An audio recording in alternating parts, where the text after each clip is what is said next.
오늘 말씀은 요한계시록 1장 9절에서 20절입니다. 요한계시록 1장 9절에서 20절의 말씀입니다. 같이 읽습니다. 시작. 나 요한은 너희 형제요 예수의 환난과 나라와 참음에 동참하는 자라. 하나님의 말씀과 예수를 증언하였으므로 말미암아 반모라는 섬에 있었더니 주의 날에 내가 성령에 감동되어 내 뒤에서 나는 나팔 소리 같은 큰 음성을 들으니 이르되 내가 보는 것을 두루마리에 써서 에베소, 서머나, 버가모, 두아디라, 사데, 빌라델비아, 라오디게아 등 7교회에 보내라 하시기로 몸을 돌이켜 나에게 말하는 음성을 알아보려고 돌이킬 때 7 금촛대를 보았는데 촛대 사이에 인자 같은 이가 발에 끌리는 옷을 입고 가슴에 금띠를 띠고 그의 머리와 털에 희기가 흰 양털 같고 눈 같으며 그의 눈은 불꽃 같고 그의 발은 풀무불에 단련한 빛난 주석 같고 그의 음성은 많은 물소리와 같으며 그의 오른손에 7 뼈리 있고 그의 입에서 좌우에 날선검이 나오고 그 얼굴은 해가 힘있게 비치는 것 같더라. 내가 볼 때 그의 발 앞에 엎드러져 죽음과 같이 되매 그가 오른손을 내게 얹고 이르시되 두려워하지 말라. 나는 처음이요 마지막이니 곧 살아있는 자라. 내가 전에 죽었었노라. 볼지어다 이제 세세토록 살아있어 사망과 음부의 열쇠를 가졌노니 그러므로 내가 본 것과 지금 있는 일과 장차 될 일을 기록하라. 내가 본 것은 내 오른손의 7 별의 비밀과 또 7 금촛대라. 7 별은 7 교회의 사자요 7 촛대는 7 교회니라. 아멘. 예수 그리스도의 이상 Vision of Jesus Christ라는 제목으로 말씀을 전합니다. 기도하겠습니다. 하나님 감사합니다. 오늘도 요한계시록 말씀을 살펴봅니다. 생명의 주님, 말씀 가운데 우리 하나님을 깊이 알아가고 느끼는 시간 되게 하여 주옵소서. 주께서 원하시는 말씀이 선포되게 하시고 전하는 자나 듣는 자에게 하나님이 개인적으로 주시는 감동이 있도록 축복하여 주옵소서. 감사드리며 우리 주 예수 그리스도 이름으로 기도합니다. 아멘.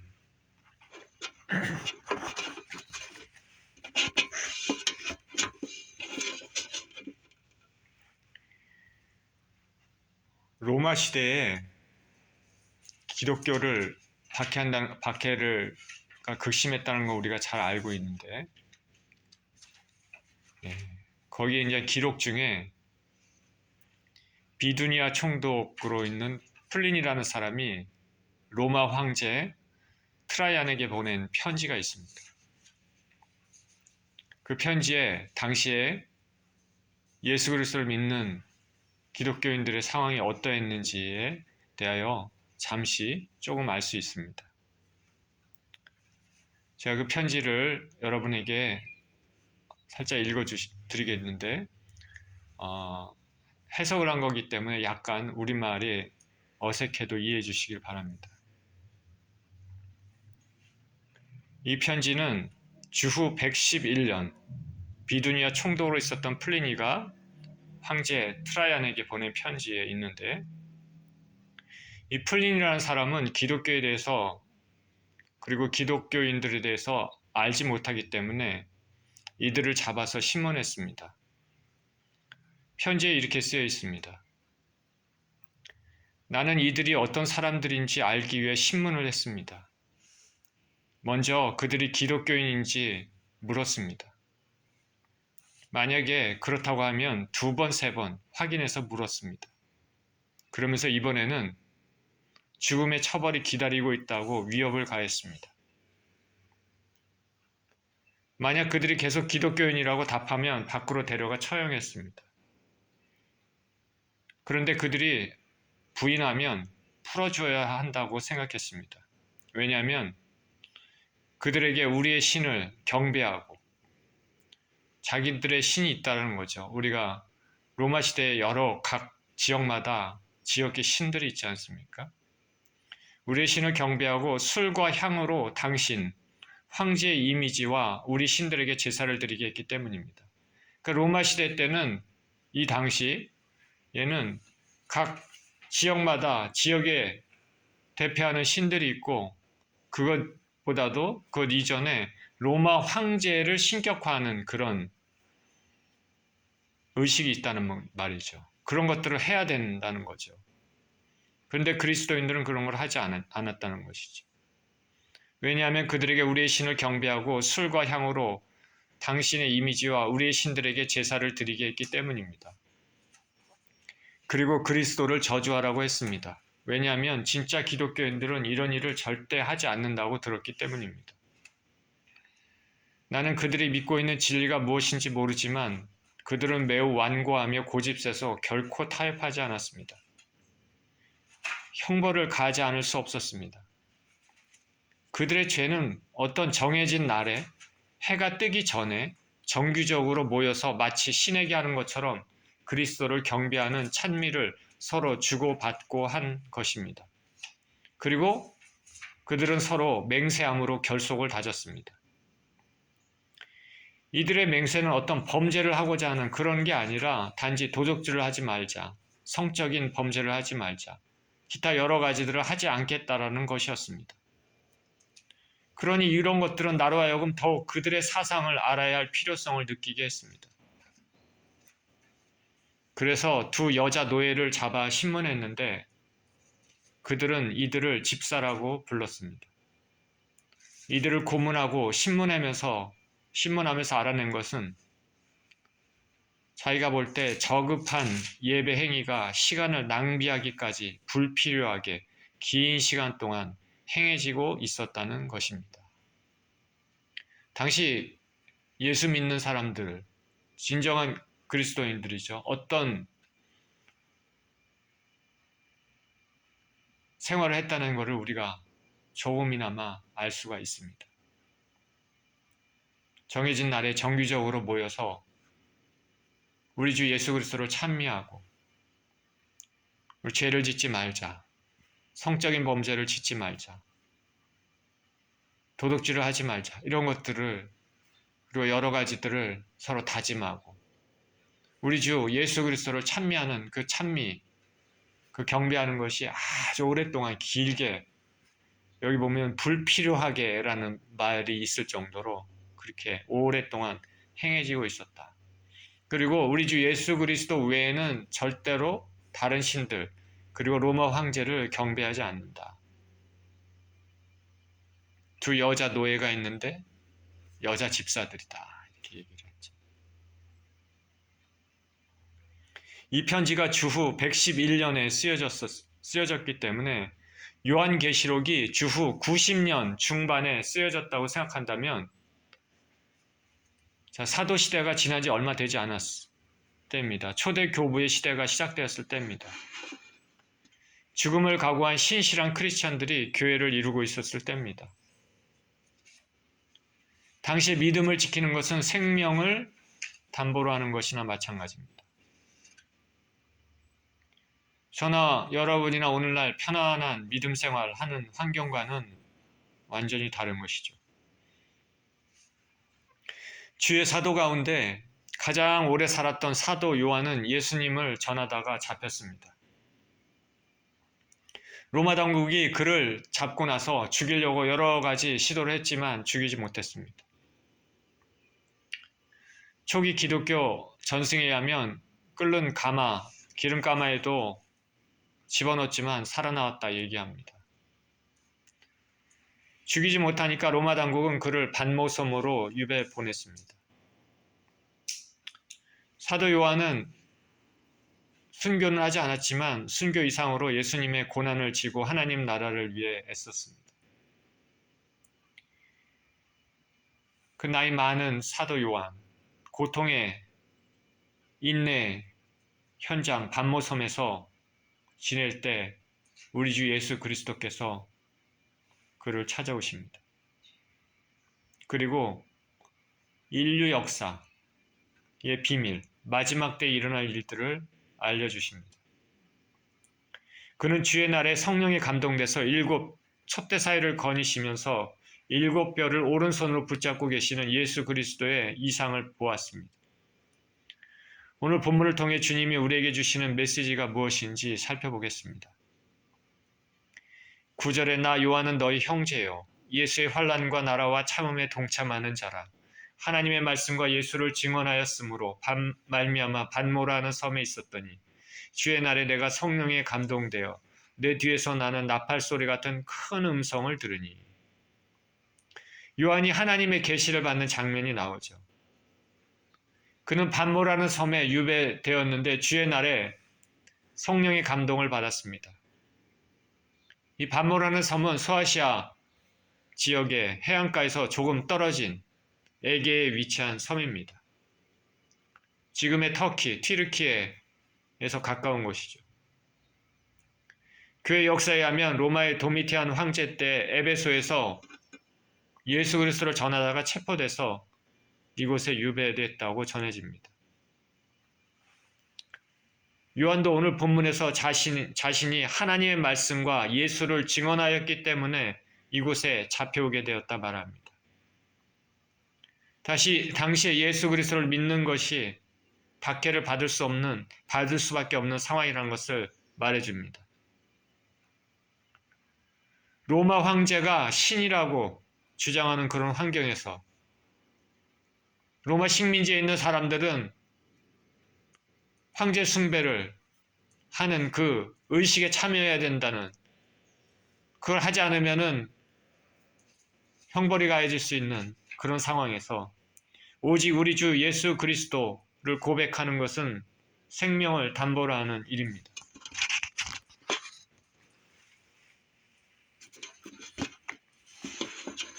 우리는 지금 그때의 상황과는 틀리죠.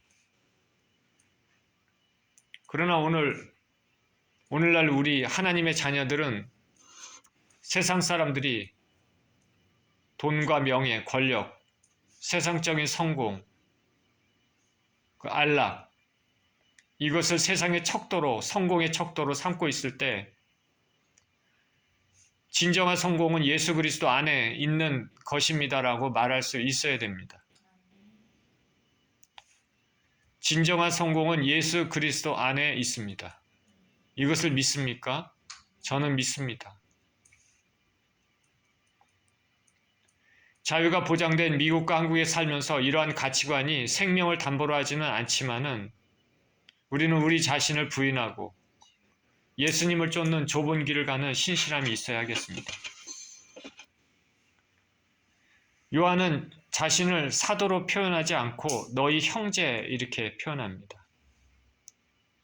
함께 예수 그리스도의 고난에 동참하는 동료입니다. 그는 예수의 환난과 나라와 참음에 동참하는 자라 말합니다. 예수님을 믿음으로 말미암아 당하는 환난, 예수님의 말씀에 명령에 온전히 충성할 때 당하는 고난이지만은 인내함으로 예수님 나라에 동참해야 된다고 말합니다. 예수님이 왕이 되어 통치하는 나라, 그 나라에 예수님과 함께 통치할 것입니다. 그러나 그때까지는 고난을 잘 통과해야 되기 때문에 인내가 필요하다 말합니다.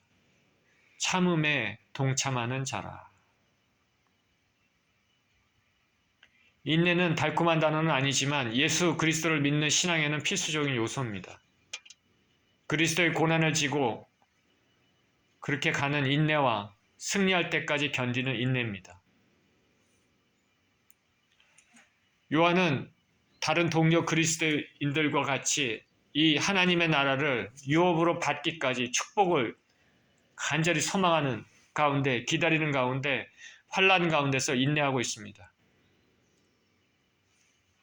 저와 여러분이 믿는 예수 그리스도를 믿는 신앙은 우리가 이 땅을 떠날 때까지 예수 그리스도를 꼭 붙잡고 따라가는 인내가 필요합니다. 하나님의 나라, 영원한 복락의 나라에, 그 나라에 들어가기까지 예수님의 말씀에 순종하면서 인내해야 됩니다. 여기 본문에서 요한은 예수님을 증거함으로 자신이 당하는 고난이 하나님의 계획과 섭리의 한 부분으로 보고 있습니다. 자기가 당하는 고난이 하나님의 섭리 중에 하나다. 따라서 예수님을 믿음으로 받는 고난은 세상 성공과 안락을 추구하는 사람들에게는 결코 쉽지가 않습니다. 그렇기 때문에 예수 그리스도를 따르는 일은 그 길은 좁은 길입니다. 요한은 주의 날에, 그러니까 예수 그리스도께서 부활하신 날, 오늘날의 일요일, 오늘 같은 날이죠. 주일에 성령이 감동되어서 나팔소리 같은 큰 음성을 들었습니다. 성령에 감동되어, 헬라어는 에게노멘 엔 푸뉴마티입니다. 성령 안에 있었다. 성령의 깊은 임재 안에 황홀한 상태에 있었습니다. 요한계시록에서 성령 안에 있었다고 할 때는 오늘 본문의 천사의 부름으로 예수님을 볼 때, 그리고 하늘 보좌를 볼 때, 그리고 음녀 바벨론을 볼 때, 그리고 새 예루살렘을 볼 때입니다. 우리가 주님의 계시를 받을 때, 음성을 들을 때 성령 충만해서 그런 상황에서 듣게 된 경우가 많습니다. 그는 성령 안에 있었을 때 나팔소리 같은 큰 음성 들었습니다. 나팔소리 같은 큰 음성. 요한계시록에서는 이것이 70회나 나옵니다. 심령들을 일깨우는 천사의 음성입니다. 예수 그리스도의 재림의 또한 한 징표입니다.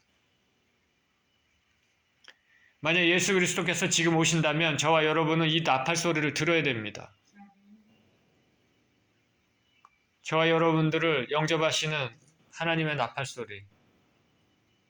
이 소리를 듣기 위해서는 항상 깨어 있어서 우리 자신을 단장해야 할 것입니다.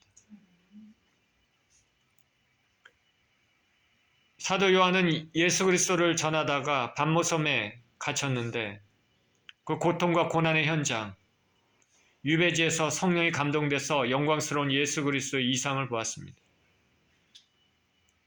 비록 외적으로는 이제 나이도 많고 힘도 다 빠진 노인이고 유배지에 갇혀져 있는 가련한 신세처럼 보이지만 그 요한에게 하늘의 계시가 임했습니다. 예수님을 믿는 신앙으로 인해서 외적인 초라함이 있어도 내적인 영적 부유함을 가질 수 있음을 알 수가 있습니다. 서양에서 성경 다음으로 많이 읽혀졌던 책이 철로역정이라는 책이라는 것을 들은 적이 있습니다. 존 버년이라는 사람이 쓴 책이죠. 너는 사람들에게 설교하지 말라.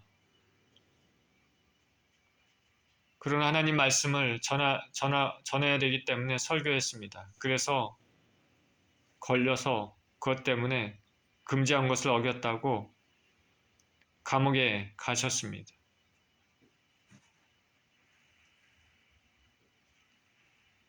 자기 가족과 떨어져 있습니다. 아내, 가족은 가난합니다.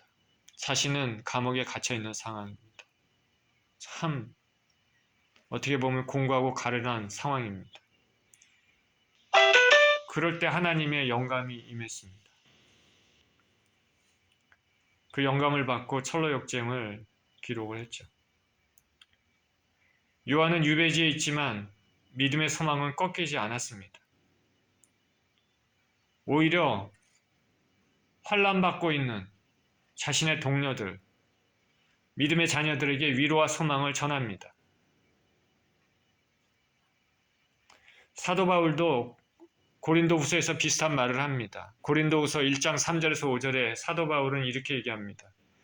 찬송하리로다. 그는 우리 주 예수 그리스도의 하나님이시요 자비의 아버지시요 모든 위로의 하나님이시며 우리의 모든 환난 중에서 우리를 위로하사 우리로 하여금 하나님께 받는 위로로서 모든 환난 중에 있는 자들을 능히 위로하게 하시는 이시로다. 그리스도의 고난이 우리에게 넘친 것 같이 우리가 받는 위로도 그리스도로 말미암아 넘치는도다. 참 신앙은 신비롭습니다. 고난 가운데 더 아름다운 꽃이 피는 경우가 많기 때문에 그렇습니다. 요한은 고난 가운데 하늘의 뜻을 받았습니다. 만약 저와 여러분이 고난 가운데 있다면 하나님의 영광을 체험하는 계기가 되었으면 좋겠습니다. 믿음이 곧 생명을 담보로 했던 초기 기독교의 믿음의 선조들은 지금 우리의 신앙을 보면 어떤 생각을 하게 될까? 11절입니다. 이르되 내가 보는 것을 두루마리에 써서 에베소, 서머나, 버가모, 두아디라, 사데, 빌라델비아, 라오디게아 등 7교회에 보내라 하시기로 몸을 돌이켜 나에게 말한 음성을 알아보려고 돌이킬 때 7 금초대를 보았는데 요한에게 내가 보는 것을 두루마리에 쓰라고 말씀하십니다. 다시 말하면 요한계시록이 하나님의 권위에 의해서 기록되었음을 나타냅니다. 7교회에 보내라. 에베소, 서머나, 버가모, 두아디라, 사데, 빌라델비아, 라오디게아 교회입니다. 소아시아 중서부의 중심부에 위치한 교회입니다. 이 지역에는 다른 교회들, 드로아, 아소, 밀레도, 골로세, 히에라폴리스 이런 데도 교회가 있었습니다. 그런데 이 7교회만 편지하라 말씀하십니다. 아마도 이 7교회가 인류 역사상 존재하는 보편적인 모든 교회들을 대변하는 모습이기 때문에 그럴 것입니다. 요한은 소리가 난 곳으로 몸을 돌이켜서 보았습니다. 요한이 본 곳은 7 금초대입니다. 7 금초대는 뒤에 20절에 나오지만 7 교회를 나타냅니다. 13절입니다. 촛대 사이에 인자 같은 이가 발에 끌리는 옷을 입고 가슴에 금띠를 띠고 그의 머리와 털의 희기가 흰 양털 같고 눈 같으며 그의 눈은 불꽃 같고 그의 발은 풀무불에 단련한 빛난 주석 같고 그의 음성은 많은 물소리와 같으며 그의 오른손에 7 별이 있고 그의 입에서 좌우의 날성검이 나오고 그 얼굴은 해가 힘있게 비치는 것 같더라. 요한이 소리를 들었습니다. 그 소리 드는 방향으로 몸을 돌이켜 뒤로 봤을 때 촛대 사이에 인자 같은 이를 보았습니다. 인자 같은 이입니다. 사람 같은 모양입니다. 사람은 아니지만 사람의 형상입니다. 예수 그리스도를 묘사하고 있습니다. 인간의 모습으로 오셨던 예수님이 승천 이후에 하나님의 본연의 권능과 영광의 모습으로 나타나셨습니다. 우리 주 예수님은 발에 끌리는 옷을 입고 계셨습니다. 구약시대의 제사장들이 착용한 예복이 이와 같습니다. 예수 그리스도의 대제사장직과 권위와 위엄을 상징합니다. 그리고 주님은 가슴에 금띠를 띠셨습니다. 역시 대제사장이나 왕의 예복과 유사합니다. 위엄과 신성한 권위를 보여줍니다. 그리고 예수님의 머리털은 흰 양털 같고 눈 같습니다.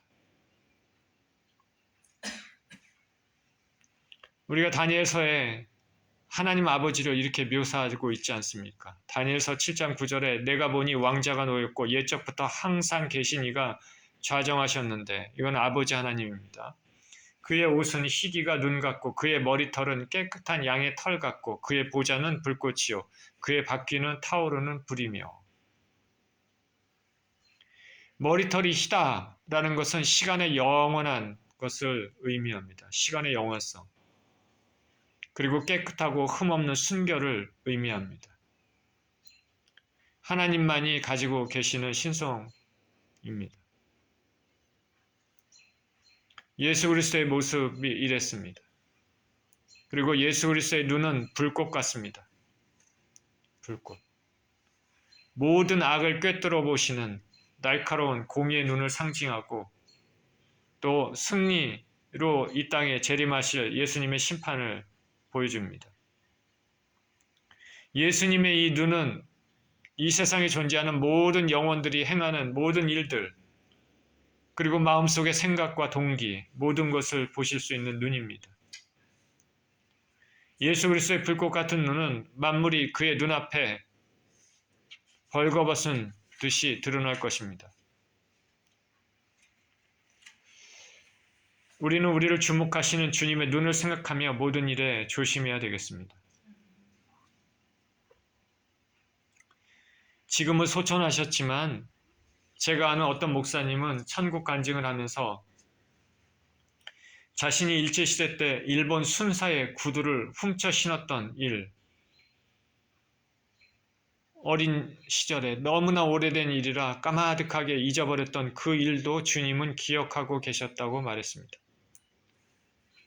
우리의 행위, 생각, 모든 것이 기억된다는 것을 우리는 명심해야 되겠습니다. 예수님의 발은 풀무불에 단련한 빛난 주석과 같습니다. 풀무불, 용광로입니다. 용광로의 불입니다. 붉고 뜨겁습니다. 하나님의 임재와 강력한 심판을 상징한다 하겠습니다. 예수님이 이 땅에 오셨을 때 십자가에 못 박힌 발과는 완전히 다른 재림 때에는 영광과 권능으로 오셔서 모든 더러운 무리들과 반대자들을 밟아 심판할 것을 상징합니다. 풀무불에 단련한 빛난 주석과 같은 발. 요한계시록 19장 15절에도 그의 입에서 예리한 검이 나오니 그것으로 만국을 치겠고 친히 그들을 철장으로 다스리며 또 친히 하나님 곧 전능하신 이의 맹렬한 진노의 포도주 틀을 밟겠고 라고 말하고 있습니다. 그의 음성은 많은 물소리와 같습니다. 영광과 위엄입니다. 성경에서 많은 물소리는 그런 것들은 하나님의 음성을 표현할 때 자주 사용됐습니다. 이 하나님의 음성, 많은 물소리 같은 하나님의 음성은 악인들에게는 두려움을 줄 무서운 음성입니다. 그리고 예수 그리스도의 오른손에는 7별이 있습니다. 오른손은 권세, 능력, 보호, 안전을 상징하죠. 7별이 예수님의 오른손에 있습니다. 7별은 7교회의 사자들, 메신저들입니다. 그러니까 모든 교회가 예수님의 영광과 주권 가운데 예수님의 보호하심 가운데 있음을 보여줍니다. 예수님의 입에서는 좌우의 날성검이 나옵니다. 만국을 심판하시는 메시아 심판권을 가지신 모습입니다. 예수님의 얼굴은 해가 힘있게 비치는 것 같습니다. 하나님의 영광입니다. 과거의 변화상에서 보여졌던 예수님의 영광과 유사합니다. 우리 주 예수 그리스도의 모습, 신성을 가지신 성자 하나님의 모습입니다.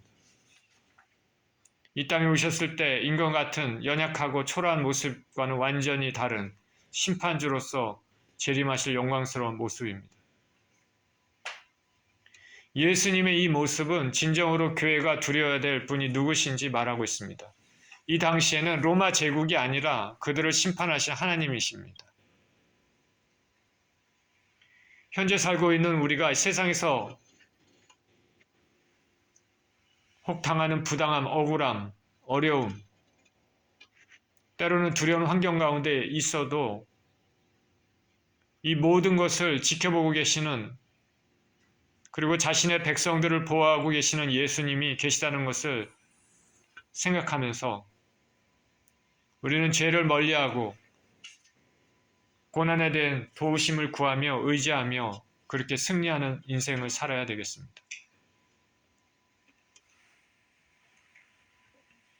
17절입니다. 내가 볼 때 그의 발 앞에 엎드러져 죽은 자 같이 되매 그가 오른손을 내게 얹고 이르시되 두려워하지 말라. 나는 처음이요 마지막이니. 사도 요한은 초자연적인 예수님의 그 환상을 보고 그의 발 앞에 엎드러져 죽은 자 같이 됐습니다. 두려움과 떨림에 압도된 모습입니다. 예수님이 오른손을 요한에게 얹고 말씀하십니다. 나는 처음이요 마지막이다. 나는 처음이요 마지막이다. 시작과 끝이다.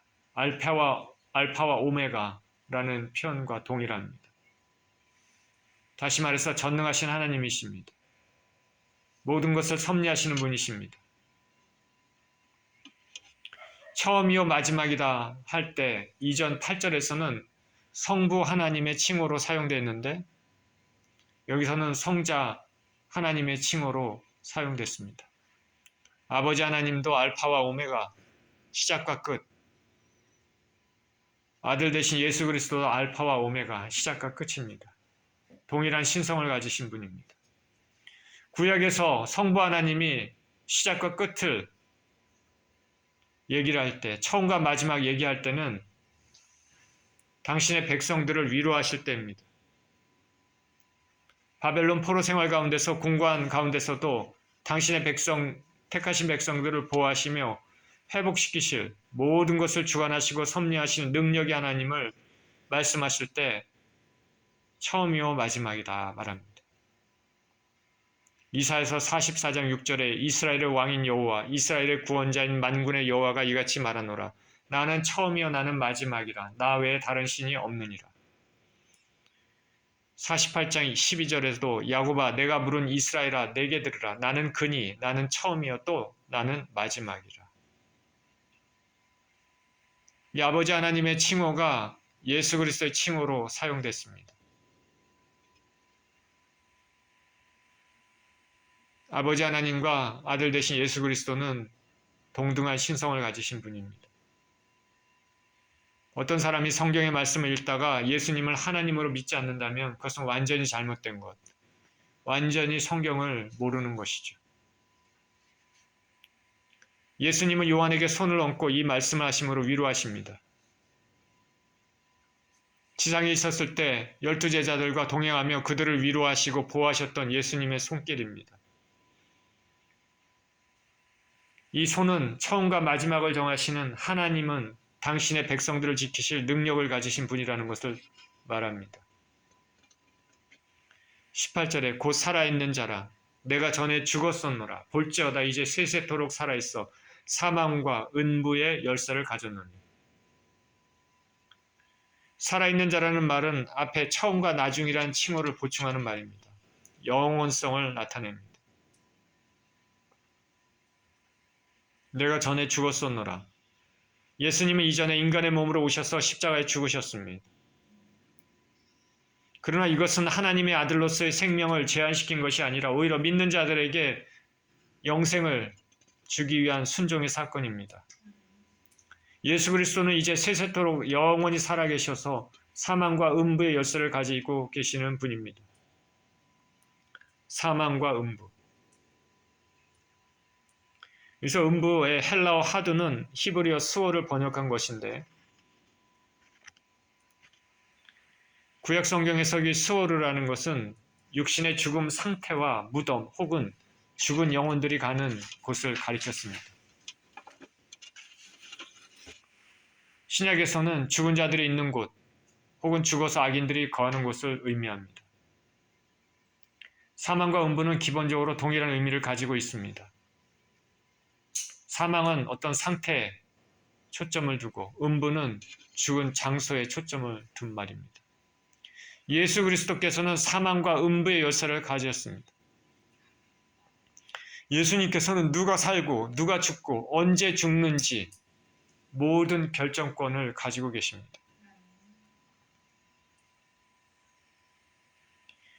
우리가 살면서 누구에게 잘 보인다, 이건 참 어색한 말이긴 하지만은 우리가 만약에 누구에게 잘 보여야 된다 그러면 누구에게 잘 보여야 되겠습니까? 여러분의 직장 상사에게 잘 보여야 되겠습니까? 나를 도와줄 물주에게 잘 보여야 되겠습니까? 나의 후원자에게 잘 보여야 되겠습니까? 우리는 우리의 삶과 죽음을 결정하시는 예수님께 잘 보여야 됩니다. 가장 중요한 생명의 주권을 가지고 계십니다. 예수님은 자신의 고난과 죽음, 부활을 통해 사망의 영역을 정복하시고 이제 영원히 살아계셔서 죽음의 영역을 주관하는 열쇠, 곧 권능과 주권을 가지고 계십니다. 주님께서 살아계시고 부활하셨기 때문에 그리고 우리가 부활의 소망이 있기 때문에 우리는 이 세상과 타협하지 않고 믿음의 인내를 경주해야 하겠습니다. 19절입니다. 그러므로 내가 본 것과 지금 있는 일과 장차될 일을 기록하라. 내가 본 것은 내 오른손에 7별의 비밀과 또 7 금촛대라. 7별은 7 교회의 사자요 7 촛대는 7 교회니라. 요한은 예수님의 모습을 보고 예수님이 가지고 계시는 7별과 또 7 금촛대를 거니시는 것을 보았습니다. 내가 본 것과 지금 있는 일과 장차될 일을 기록하라. 처음과 나중이신 예수님은 세계 역사의 흐름과 마지막이 어떻게 될지를 섭리하시며 그 계시를 요한에게 기록하라 말씀하십니다.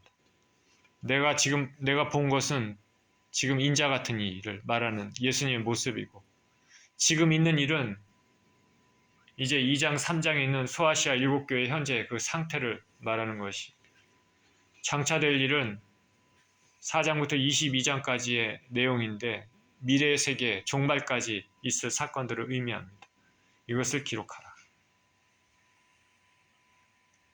7별은 7 교회의 사자고 7 촛대는 7 교회입니다. 7 교회의 사자. 영어로는 메신저라고 얘기했는데 헬라어 원어로는 앙겔로이입니다. 앙겔로이. 이 앙겔로에 대해서 여러 말이 있지만은 크게 2가지로 나눠집니다. 가장 설득력 있는 견해가 교회를 책임지는 교회 지도자라는 견해가 있고, 또 다른 교회는 교회를 보호하도록 위임을 받은 하늘의 사자, 즉 천사라는 견해가 있습니다.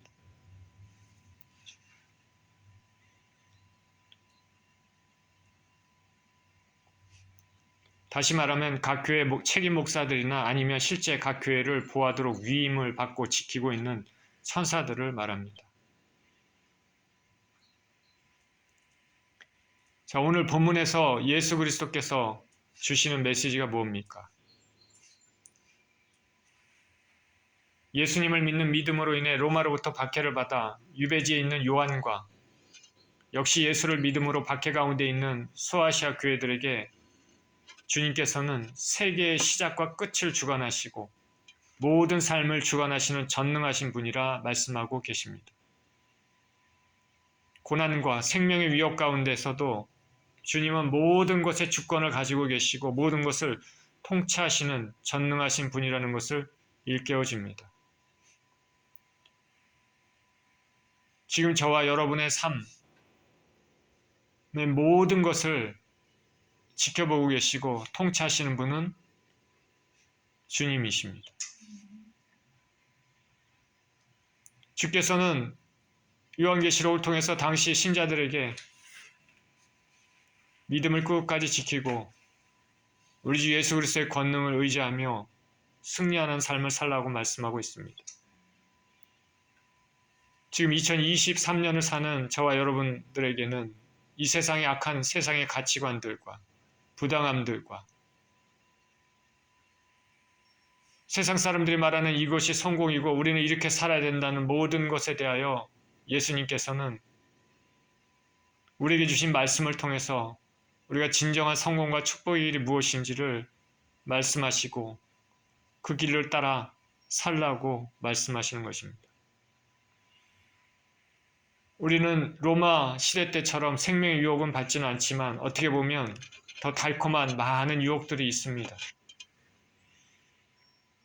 그 유혹들은 우리를 세상의 멸망길로 가도록 만들 수 있는 것입니다.